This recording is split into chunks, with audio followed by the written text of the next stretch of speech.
Cyber dan Pelindungan Data dibuka. Dan kepada Pak Menteri Koordinator Bidang Politik dan Keamanan, Bapak Budi Gunawan, dipersilakan Pak.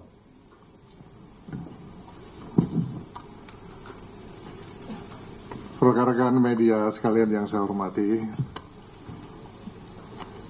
baru saja pemerintah dalam hal ini Kementerian Lembaga yang terkait bersama TNI, kemudian Polri, Kejaksaan,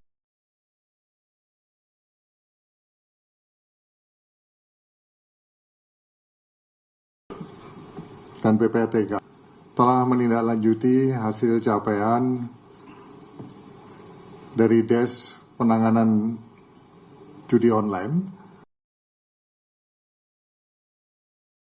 Keamanan Cyber dan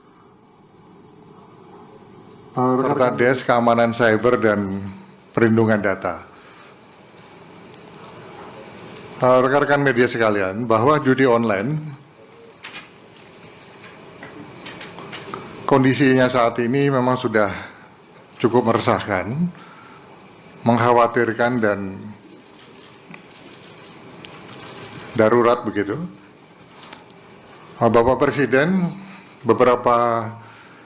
pada beberapa kesempatan telah menyampaikan bahwa perputaran judi online yang ada di Indonesia ini telah mencapai kurang lebih 900 triliun rupiah di tahun 2024. Pemainnya kurang lebih 8,8 juta masyarakat Indonesia, yang mayoritas para pemainnya adalah kelas menengah ke bawah.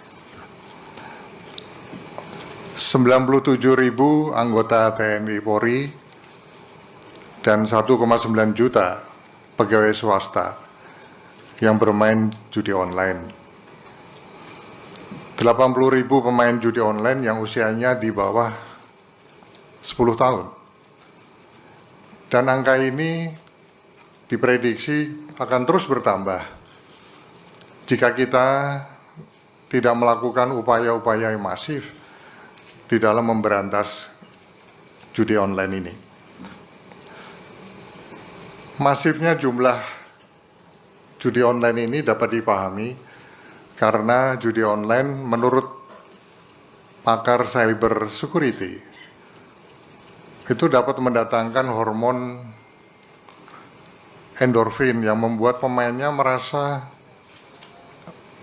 merasakan perasaan senang dan bahagia ketika berhasil memenangkan salah satu permainan judi online ini.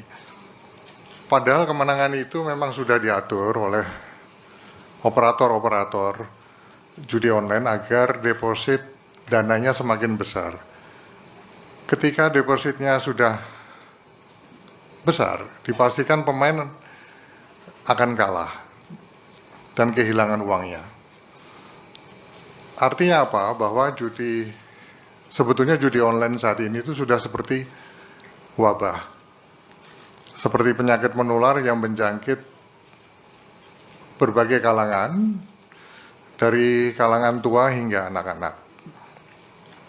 Nah, tentu saja sekali lagi dari fakta dan kondisi yang sudah sangat meresahkan dan mengkhawatirkan dan darurat ini, selanjutnya Des judi online telah dan akan terus melakukan upaya-upaya penindakan dan penegakan hukum,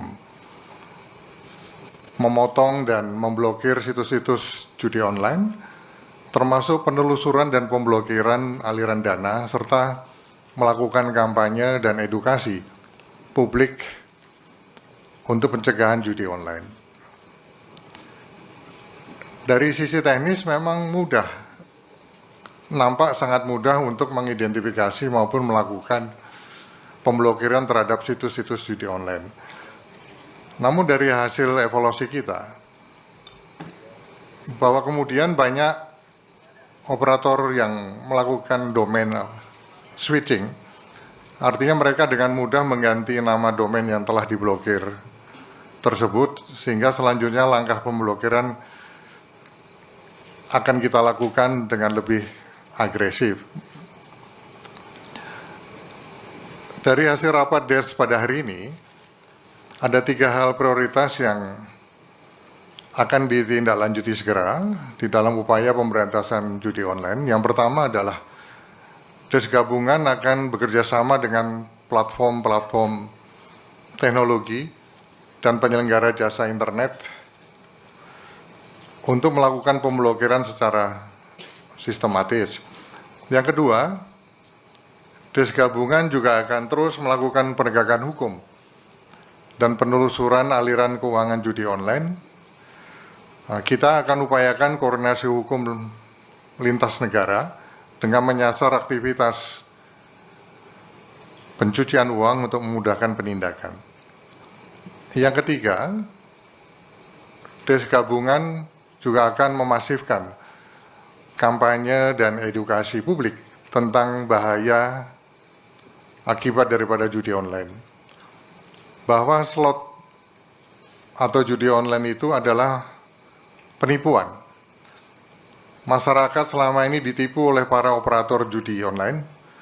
Masyarakat diberi harapan bisa menang dalam permainan judi online, padahal program judi online itu sudah disetting agar masyarakat pasti kalah. Ujung-ujungnya pasti kalah dan tidak bisa menarik uangnya. 3 hal inilah yang tadi kita putuskan dan akan segera ditindaklanjuti oleh seluruh kementerian lembaga, TNI, Polri, Kejaksaan, BSSN, Bank Indonesia, OJK, dan PPTK yang secara keseluruhan hadir pada kesempatan rilis pada siang hari ini.